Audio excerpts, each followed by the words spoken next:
अभिनंदन जोहार। आज आप सभी के बीच प्रेस वार्ता में मंच पर उपस्थित पार्टी के प्रदेश प्रवक्ता प्रखर वक्ता श्रीमान अजय शाह जी मंच पर उपस्थित है। मैं उनका इस मंच पर स्वागत अभिनंदन जोहार करता हूँ और उनसे आग्रह करता हूँ कि आज की इस प्रेस वार्ता में अपनी बातों को रखें। प्रणाम जोहार। आज हम बोकारो में जो ट्रेजरी घोटाला हुआ है और जो जिलों में हुआ है उस पर इस प्रेस वार्ता को हमने बुलाया है। जैसा कि हम देख सकते हैं कि जब से हेमंत सोरेन जी की सरकार बनी है तब से यहाँ पर जो वित्त व्यवस्था जो फाइनेंशियल मैकेनिज्म है उसमें अलग ही गड़बड़ झाला देखने को मिल रहा है। आमतौर पर जब एक आम आदमी अपने पैसों को सुरक्षित रखना चाहता है तो वो उसको कई जगह पर रखता है। कई बार उसको बैंक्स में रखता है, लॉकर में रखता है, गोल्ड खरीदता है, लैंड खरीदता है, किसी जगह सेफली रखता है। लेकिन ऐसा समझा जाता है कि अगर आपका पैसा गवर्नमेंट की ट्रेजरी में है, राजकोष में है, तो वह विश्व का सबसे सुरक्षित राजकोष माना जाता है। लेकिन वर्तमान में हेमंत सोरेन सरकार में राजकोष पर ही कई बार नहीं हर बार सुनने को मिलता है कि कुछ ना कुछ जो डाका है वह राजकोष में पड़ रहा है। मैं आपको याद दिलाना चाहूंगा कि 2024 में झारखंड के ऊर्जा विभाग से 100 करोड़ रुपए की फर्जी निकासी की गई और लगभग 300 से ज्यादा अकाउंट में 100 करोड़ को ट्रांसफर किया गया। अभी भी उसकी इंक्वायरी चल रही है। फिलहाल सीआईडी, एसीबी, कई एजेंसी में इसकी इंक्वायरी चल रही है। फिर हमने देखा कि 2024 में ही झारखंड का जो पर्यटन विभाग है उस पर्यटन विभाग से 10 करोड़ रुपए की निकासी अवैध रूप से की गई, फिर से ट्रेजरी से। इसके बाद 2023 में बहुत ही अजीब सी घटना हुई जहां पर जो पीएचडी डिपार्टमेंट है, पेयजल स्वच्छता विभाग, वहां से संतोष कुमार नामक एक कैशियर ने 23 करोड़ रुपए विड्रॉ किया और 23 करोड़ रुपए पहले अपनी वाइफ ललिता सिन्हा अपनी कंपनी रॉकडेल कंस्ट्रक्शन में ट्रांसफर किया। उस समय हमने कहा था कि संतोष कुमार एक कैशियर 23 करोड़ रुपए की निकासी नहीं कर सकता, क्योंकि 23 नहीं वह बाद में 60 करोड़ की निकासी भी करने वाला था, लेकिन वह पकड़ा गया। यानी एक कैशियर के लिए यह संभव नहीं है कि वो 100 करोड़ की निकासी कर पाए और इसमें कई बड़े सफेद चेहरे यहाँ पर है। बाद में मालूम चला कि संतोष कुमार अचानक से ईडी कार्यालय गया, ईडी के अधिकारियों पर झूठे आरोप लगाए और फिलहाल वो मामला हाईकोर्ट ने सीबीआई को सौंप दिया है। यानी संतोष कुमार के वक्त हमने कहा था कि एक कैशियर, अकाउंटेंट लेवल का अधिकारी इतनी बड़ी निकासी नहीं कर सकता है और बाद में हमारी बात सच साबित हुई। अब हम बोकारो की बात करते हैं। बोकारो में कौशल पांडे नाम का एक व्यक्ति जो है वह यहाँ का संतोष कुमार है। कौशल पांडे वहां के कांस्टेबल उपेंद्र सिंह के नाम पर एक फर्जी, उपेंद्र सिंह जो कि जरा सा कोई बात करे शांत रहेगा प्लीज। बोकारो की जो घटना हुई है, बोकारो में एक कांस्टेबल उपेंद्र सिंह जो कि रिटायर्ड कर जाते हैं, रिटायरमेंट के बाद उनके नाम पर 2016 में रिटायर कर जाते हैं और कौशल पांडे उनके नाम पर जो रिटायरमेंट एज है उसको एक्सटेंड कर देता है। यानी कि वो रिटायर कर चुके हैं और एडिट कर देता है कि वो रिटायर नहीं कर चुके, अभी भी सर्विस में ये आदमी है। और उसके बाद उसका सैलरी कहाँ निकाली जाएगी, तो सैलरी निकालने के लिए अपनी वाइफ के नाम जो अनु पांडे है उसके नाम का अकाउंट वहां डालता है और पिछले 25 महीनों में 63 बार, 25 महीने 63 बार थोड़ा थोड़ा करके टोटल जो है 4.5 करोड़ रुपए उसने वहां से निकाल दिए। और इसके बाद मालूम चल रहा है कि हजारीबाग में 15 करोड़ रुपए निकाले गए। हमारे सोर्सेस कह रहे हैं कि हजारीबाग में 14 नहीं जब बल्कि लगभग 100 करोड़, 92 करोड़ का फिगर आ रहा है, इसको छिपाया जा रहा है और ऐसा ही कुछ बहुत ज्यादा फिगर गढ़वा साहेब से भी आ रहा है। अब इस पूरे प्रकरण में हमारे कुछ सवाल है सरकार से जो कि इशारा करेंगे कैसे इस घोटाले में बहुत बड़े बड़े चेहरे दिखते हैं।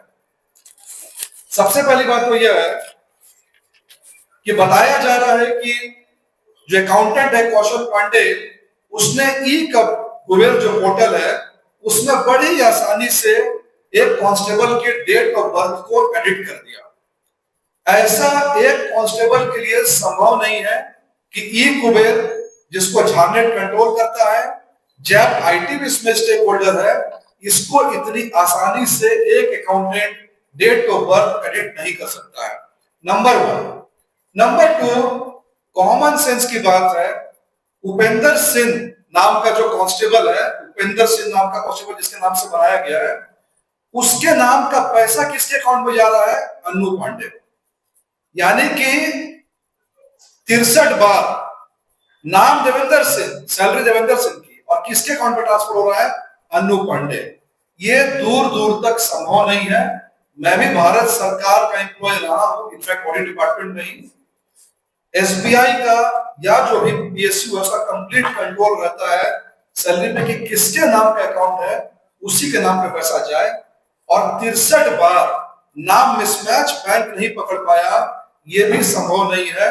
इसमें बड़े बड़े चेहरे हैं जो अभी फिलहाल बोकारो, गढ़वा, हजारीबाग, साहेबगंज में देखने को मिला है। इसका स्केल जो फॉर्मल इन्फॉर्मल फिगर आ रहा है या 150 करोड़ से ऊपर का है। अगर पूरे राज्य में इसकी जांच हो जाए ट्रेजरी घोटाले की, तो चारा घोटाले को शायद ये टच कर जाएगा और ये 1000-2000 करोड़ से कम का घोटाला जो है वो हो जाएगा नहीं है। इसलिए हमारी सबसे पहली मांग यह है कि पीएजी ने इस ट्रेजरी घोटाले में जो भी सरकार को रिपोर्ट दिया है, लेटर लिखा है, उसको सरकार पब्लिक डोमेन में रखे ताकि हमें हर जिले का डेटा सार्वजनिक रूप से पब्लिक को मालूम चल पाए। नंबर 2, कल तक मालूम चल रहा था कि बोकारो में 3.5 करोड़ का घोटाला है, अंदर घोषित मालूम चला 4.5 करोड़। फिर मालूम चला हजारीबाग में सुबह सुबह फिगर आ रहा था 3 करोड़ का, शाम तक फिगर हो गया 15 करोड़। और लेट नाइट मेरी अधिकारी से बात हुई है इनफॉर्मल तरीके से, इसके लिए 92 करोड़ का स्केल है। यानी एक जिले की, 2 जिले की बात नहीं है। हम सरकार से डिमांड करते हैं पूरे स्टेट का पैन झारखंड इंक्वायरी होना चाहिए। नंबर 3, इसमें इंक्वायरी कोई पुलिस अधिकारी ना करे। पुलिस कभी इसको अधिकारी अगर करेगा तो निष्पक्ष जांच नहीं हो सकती है, क्योंकि संभवतः इसमें पुलिस के वरीय अधिकारी का इन्वॉल्वमेंट इसमें है। इसलिए हम डिमांड करते हैं कि इसमें कम से कम जुडिशियल इंक्वायरी या फिर सीबीआई जैसी इंडिपेंडेंट इंक्वायरी होनी चाहिए। संभवतः अगर एफआईआर दर्ज हो चुका है तो माइट भी फ्यूचर में ईडी की एंट्री एफआईआर के बाद हो जाए, जैसा कि संतोष कुमार के केस में भी हुआ था। इसके बाद हमारा डिमांड है कि प्रिंसिपल अकाउंटेंट जनरल, जो कि झारखंड सरकार से बार बार कई मुद्दों पर अकाउंट्स की फाइलें मांग रहा है, जैसे कि जल जीवन मिशन, जैसे कि डीएमएफटी, जैसे कि लिकर स्कैम, सरकार तत्काल इन फाइलों को पीएजी को उपलब्ध कराए ताकि जो ये ट्रेजरी स्कैम दिख रहा है, जो हमें अभी 150 करोड़ या 1000 करोड़ का दिख रहा है, शायद यह पुलिस नहीं हर डिपार्टमेंट में ऐसा गेम हुआ हो कि आदमी रिटायर हो गया और उसके नाम से लगातार पैसे विड्रॉ कर रहे हैं और ये बहुत बड़ा स्केल हो सकता है। धन्यवाद। जिसने 4.5 करोड़ रुपए की फर्जी निकासी की, उस कौशल पांडे को झारखंड की सरकार पुरस्कार दे रही है, लेटर ऑफ एप्रिसिएशन। उसको एप्रिशिएट कर रही है कि आपने बहुत अच्छा काम किया है। इसमें क्या लिखा हुआ है? जिसके ऊपर में 4.5 करोड़ फर्जी निकासी का आरोप हो गया है, उसको यहाँ के डीजीपी साहब कह रहे हैं, आपके द्वारा बोकारो जिला अंतर्गत लेखा से संबंधित कार्यों का निष्पादन काफी मेहनत और लगन के साथ पूरा किया जाता है। बहुत मेहनत लगन है और आपके प्रभाग के साथ साथ पुलिस की छवि भी बहुत उज्जवल हुई है। आपके द्वारा किए गए कार्य, आपके कठिन परिश्रम एवं कर्तव्यपरायणता का द्योतक है। आशा है इसी लगन के साथ आप आगे भी राज्य की सेवा करते रहेंगे। यानी जो आदमी 3 साल से ट्रेजरी से अवैध पैसा निकाल रहा है, उसको यहाँ की पुलिस क्या कह रही है? आप लगन के साथ, मेहनत के साथ काम कर रहे हैं और ऐसे काम करते रहे। जबकि यह सर्टिफिकेट एक अकाउंटेंट को देने की जरूरत भी नहीं है, क्योंकि आमतौर पर ऐसा लेटर ऑफ एप्रिसिएशन उनको मिलता है जो कांस्टेबल या पुलिस वाले फील्ड पर काम करते हैं। तो इसको क्यों दिया गया? क्योंकि कहीं ना कहीं कौशल पांडे की जो तार है वो वरीय पुलिस पदाधिकारी से जुड़े हुए थे। अब जो हमारी जानकारी मिल रही है, यह खिलाड़ी कौशल पांडे या सुनने में अकाउंटेंट लगता है, पर यह अपने जिले में बार बार कोई भी एसपी आया, इसके पहले हजारीबाग में रहा, बोकारो में रहा, वहां यह बार बार दावा करता रहा कि अगर जिले को फंड चाहिए तो डीजीपी को डीआईजी बजट को मैनेज करने की जिम्मेवारी, फंड लाने की जिम्मेवारी मेरी है। यानी अकाउंटेंट नहीं बल्कि फंड मैनेजर के रूप में यह काम करता है आदमी। इसके संबंध वरीय पुलिस पदाधिकारी से बहुत ही मधुर बताए जाते हैं। नंबर 3, प्रेस कॉन्फ्रेंस के माध्यम से बार बार हमें बताया जा रहा है कि अकाउंटेंट को कंट्रोल करने का पावर जो है वो डीडीओ के पास में है, यानी कि drawing and disbursing officer. But बड़ी चालाकी से इस बात को छिपाया जा रहा है कि डीडीओ कोई जापान का आदमी नहीं है, डीडीओ खुद पुलिस के एसपी होते हैं। यानी हर जिले का जो एसपी होता है वही डीडीओ होता है, ड्राइंग एंड डिस्बर्सिंग ऑफिसर। यानी एसपी खुद कह रहे डीडीओ उसके ऊपर है, पर वो ये नहीं बता रहे कि मैं ही यहाँ का डीडीओ हूं। और आमतौर पर डीडीओ यह जिम्मेवारी डीएसपी हेडक्वार्टर को डेलीगेट करता है। यानी ये जो छोटी मछली अकाउंटेंट को पकड़ करके जेल में डाला गया है बोकारो में या फिर हजारीबाग में, इसके ऊपर में डीडीओ की क्या भूमिका थी, एसपी साहब की क्या भूमिका थी अपने जिले में, आज के जो एसपी है या इसके पहले के जो एसपी है, यह भी जांच का विषय है। आप यह बोल करके पल्ला नहीं झाड़ सकते हैं कि एक कांस्टेबल की गलती के लिए मैं जिम्मेवार नहीं हूं। ठीक है, एक बार, दो बार, 3 बार आप जिम्मेवार नहीं हो सकते हैं, लेकिन 3 साल तक 63 बार अगर वो इस तरह से थोड़े थोड़े पैसे निकालता रहे, एक कांस्टेबल लेवल का आदमी, एक अकाउंटेंट लेवल का आदमी, तो आप पल्ला नहीं झाड़ सकते हैं। एसपी लेवल के अधिकारी जो वीडियो ग्रुप में काम करते हैं वो इसमें कहीं ना कहीं जिम्मेवार है। अब इस पूरे प्रकरण में जैप आईटी की क्या भूमिका है, इसकी भी जांच की आवश्यकता है, क्योंकि जैप आईटी जो कि पूरे झारखंड के आईटी व्यवस्था को कंट्रोल करता है, उसके में लीड में जो अधिकारी है वह बहुत ज्यादा टैलेंटेड अधिकारी है, जिसको झारखंड सरकार ने जेल से निकलने के बाद वापस रिवॉर्ड किया है। कहीं ना कहीं यह नेक्सस जितना छोटा दिख रहा है उतना छोटा नहीं, काफी बड़ा यह नेक्सस है। इसके बाद यह पूरा खुलासा कैसे हुआ यह भी जनता को जानना जरूरी है। इस पूरे खुलासे के पीछे कोई पुलिस की वाहवाही नहीं है या डीसी साहब की वाहवाही नहीं है कि मैंने इस खुलासे को देखो जनता के सामने किया, गलत को नहीं। भारत सरकार कैग, जिसको स्टेट में पीएजी रिप्रेजेंट करते हैं, principal accountant general Chandramouli Singh, इन्होंने झारखंड के फाइनेंस सेक्रेटरी को लेटर लिखा और बताया कि बोकारो में इस तरीके का गड़बड़ झाला हुआ है। इसके बाद फाइनेंस सेक्रेटरी ने डीसी को लिखा, तब जाकर के यह मामला सामने आया है। यानी कैग ने इस मामले को खोला है और कैग के पास में यह सरकार कई मामलों में फाइल्स नहीं दे रही है। उदाहरण के लिए लीकर स्कैम में जब कैग ने फाइल को मांगा तो सरकार ने कहा हमारे पास फाइलें नहीं है, फाइलें एसीबी ले गया है। डीएमएफटी फंड में बार बार पीएजी का स्टेटमेंट आया है कि डीएमएफटी फंड में डीसी हमें कोऑपरेट नहीं कर रहा है।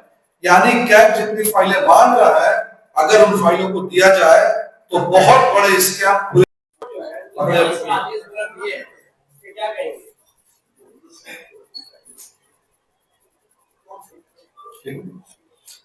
देखिए, राधा कृष्ण किशोर ने जांच के आदेश दिए, परंतु जांच कौन करेगा? क्योंकि यहां पर ऐसा, मैंने 2 घटनाओं से इसको पैरेलल ड्रॉ किया है। मैंने कहा कि इसके पहले पीएचडी डिपार्टमेंट से 23 करोड़ रुपए जब निकाले गए तो बलि का बकरा बनाया गया था संतोष कुमार कैशियर को, लेकिन बाद में संतोष कुमार ने ईडी के अधिकारी के ऊपर एफआईआर किया और पूरी रांची पुलिस ईडी कार्यालय घेरने चली गई और हाईकोर्ट ने कहा कि नहीं, ईडी कार्यालय की सुरक्षा सेंट्रल एजेंसीज करेगी। तो इससे मालूम चलता है कि बड़े बड़े फिश वहां पर भी थे। यहां पर भी देखिए, टेक्निकली संभव नहीं है कि एक छोटा सा कांस्टेबल लेवल का आदमी 25 महीनों से पैसे पे पैसे अकाउंट से निकाल रहा है और आपको यह पता नहीं कि आपके जिले में एक कांस्टेबल के नाम पर 3 साल से पैसे निकाले जा रहे हैं। यह प्रैक्टिकली संभव नहीं है जब तक बड़े पुलिस पदाधिकारी का उसको संरक्षण नहीं है। और जैसा मैंने आपको कहा कि कौशल पांडे है, यह अकाउंटेंट नहीं, ये बड़ा खिलाड़ी है, बड़ा लाइजनर है। Is basically fund setter, fund raiser इसको कहते हैं। वो ये है कि अकाउंटेंट नहीं है, इसलिए जो राधा कृष्ण किशोर जी ने कहा है, इसमें जांच से हम संतुष्ट नहीं है, इस पे जुडिशियल इंक्वायरी हो। जिस तरीके की जुडिशियल इंक्वायरी चारा घोटाले के समय जब हुई थी तो सारा स्कैम सामने आया था, सेम वैसा ही है। उस समय भी डोरंडा ट्रेजरी से 138 करोड़ रुपए निकाले गए थे। यहाँ का स्केल भी ट्रेजरी का अब तक जो है 150 करोड़ का स्केल दिख रहा है। इसलिए कोई इंडिपेंडेंट इंक्वायरी हो तो हम उससे संतुष्ट हैं। ये कोई बड़ा नाम भी आप लोग को सरकार की सत्ताधारी करके बड़े नेता भी इसमें शामिल है? देखिए, अभी जो कौशल पांडे को जो सर्टिफिकेट दिया है, ये पूर्व डीजीपी अनुराग गुप्ता ने दिया है। तो कम से कम ये तो हम कह सकते हैं कि अनुराग गुप्ता की भूमिका पर संदिग्ध है। अब इस आदमी ने कई डीजीपी के अंडर काम किया है। ये सिर्फ बोकारो में हजारीबाग था, हजारीबाग में यही हुआ। इसका पूरा एक रैकेट है जो कि हजारीबाग, गढ़वा, साहेबगंज, अभी तो चाईबासा बाकी है, जमशेदपुर बाकी है। यानी हम कॉमन सेंस लगाइए कि हम उस राज्य में हैं जहां पर पुलिस कांस्टेबल रिटायर कर जाते हैं और रिटायरमेंट के बाद सालों साल तक उनके नाम की सैलरी जो उठा के कोई और खा रहा है। ये कोई छोटी मोटी घटना नहीं है, वो भी इस जगह पे जहां पर कई लोगों की सैलरी महीनों सालों से बाकी है। वहां पर फर्जी नाम पर सैलरी उठाया जा रहा है, यह कॉमन सेंस को तो पास नहीं करता। इसीलिए पीएजी ने भी इस लेटर को सीक्रेटली डायरेक्ट इसको लिखा फिनेंस सेक्रेटरी को। आमतौर पर जब सीएजी ऑडिट करने जिलों में जाता है तो जिलों में पैरा रेज कर देता है, ऑब्जेक्शन कर देता है। हम लोग भी ऑडिट के लिए, मैं 6 महीने में रहा उस डिपार्टमेंट में, लेकिन किसी डिपार्टमेंट हम लोग जाते हैं तो जिले लेवल पे ऑब्जेक्शन पैरा रेज कर देते हैं कि इस पैरा में ऑब्जेक्शन। लेकिन अगर फाइनेंस सेक्रेटरी को पीएजी लिख रहा है, इसका मतलब पीएजी को भी लिख रहा है कि देयर इज समथिंग फिशी, कुछ ना कुछ बहुत बड़ी क्रिमिनल कॉन्स्पिरेसी इसके पीछे है और हम भी उसी को एस्टैब्लिश कर रहे हैं। और इसलिए यहाँ पर बहुत ही हाई लेवल की इंक्वायरी होनी जरूरी है कि भूमिका की जांच की जाए। अगर जय पार्टी रिस्पॉन्सिबल नहीं है तो जय पार्टी रिस्पॉन्सिबल नहीं है, कौन रिस्पॉन्सिबल है इसमें? मैंने कहा बहुत स्टेक होल्डर्स है इसमें। एक अकाउंटेंट है, अकाउंटेंट के ऊपर ट्रेजरी ऑफिसर है, डीडीओ है, उसके बाद बजट एलोकेशन में डीआईजी बजट का भी रोल है। तो कई सारे लोगों का रोल। देखिए, मैंने क्या कहा कि क्या 15 करोड़ रुपए हजारीबाग में एक अकाउंटेंट उड़ा ले रहा है और आप कह रहे हैं कि इसमें कोई रिस्पॉन्सिबल नहीं है? कम से कम डॉक्ट्रिन ऑफ कॉमन सेंस को तो ये लॉजिक पास नहीं कर रहा है कि एक जिले के एसपी को आता पता ही नहीं है कि फर्जी विभाग पर जो है 15 करोड़ रुपए उड़ा लिए गए। इसलिए इसको जांच की जरूरत है। किसी ने ईडी का जिक्र किया, मैंने ईडी का नाम इसलिए लिया क्योंकि जब भी एफआईआर दर्ज होता है और उसमें बहुत बड़े पैमाने पर पैसे का लेन देन होता है तो ईडी की एंट्री होती है। जैसे पीएचडी डिपार्टमेंट में भी ईडी की एंट्री हुई। तो इसका स्केल जिस लेवल का दिख रहा है, पीएचडी में 23 करोड़ की निकासी हुई थी, ईडी ने एफआईआर दर्ज किया।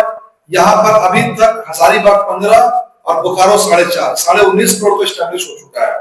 इसके बाद और जाने के एस्टैब्लिश होगा तो जाहिर सी बात है, सेंट्रल एजेंसी है, अगर बड़े पैमाने पर मनी लॉन्ड्रिंग का केस दिखता है तो उसकी एंट्री होनी स्वाभाविक है। तो हमें लग रहा है कि शायद ईडी की एंट्री भी भविष्य में हो सकती है। धन्यवाद।